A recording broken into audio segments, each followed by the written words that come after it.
एक जंगल में एक बलशाली शेर रहता था। वो बहुत ही ताकतवर था। आहिस्ता आहिस्ता उसकी उम्र बीतते गई और वो आहिस्ता आहिस्ता बूढ़ा होते चला गया। अब उसमें इतना भी बल नहीं था कि वो जंगल में जाकर शिकार कर सके।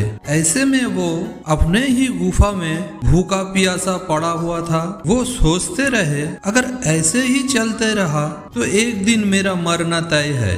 मुझे तो कोई ना कोई उपाय सोचना ही होगा, बैठे बिठाए ही भोजन मिल जाए।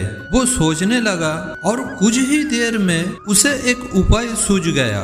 उसने एक चिड़िया की सहायता से उसने पूरे जंगल में अपने बीमार होने की खबर फैला दी। महाराज बीमार है, महाराज बीमार है, महाराज बीमार है।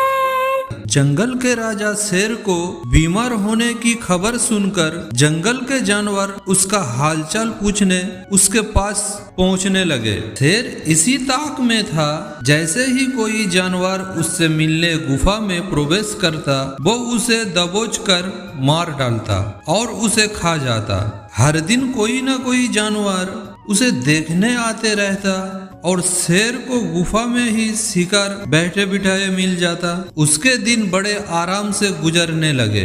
अब उसे भोजन के लिए जंगल में भटकने की आवश्यकता नहीं रहा। बिना मेहनत के ही उसे अपने ही गुफे में भरपेट भोजन मिलने लग गया। कुछ ही दिन में वो अच्छा मोटा ताजा फिर से हो गया। एक दिन एक सुबह एक लोमड़ी उसे देखने आई। लोमड़ी चालाक थी। वो गुफा के अंदर नहीं गई बल्कि गुफा के द्वार पर खड़ी हो गई। वहीं से उसने शेर को पूछा, वनराज, आपकी तबीयत कैसी है? क्या आप अच्छा महसूस कर रहे हो? कौन हो मित्रों?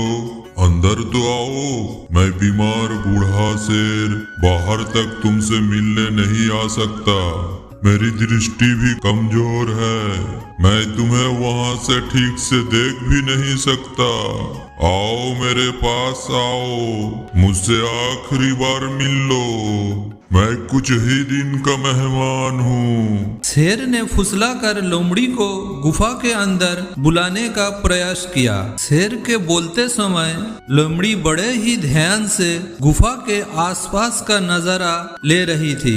शेर की बात खत्म होते ही वो बोली, वनराज, मुझे क्षमा करे, मैं अंदर नहीं आ सकती।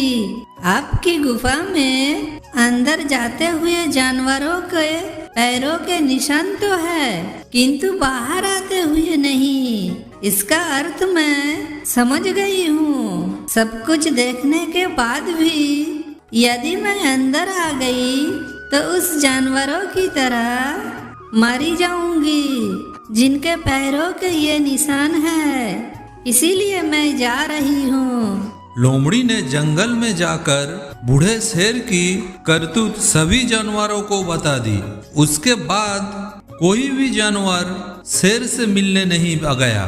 इस तरह अपनी बुद्धिमती से लोमड़ी ने सिर्फ अपनी जान नहीं बचाई बल्कि जंगल के अन्य जानवरों को भी शेर के हाथों मरने से बचा लिया।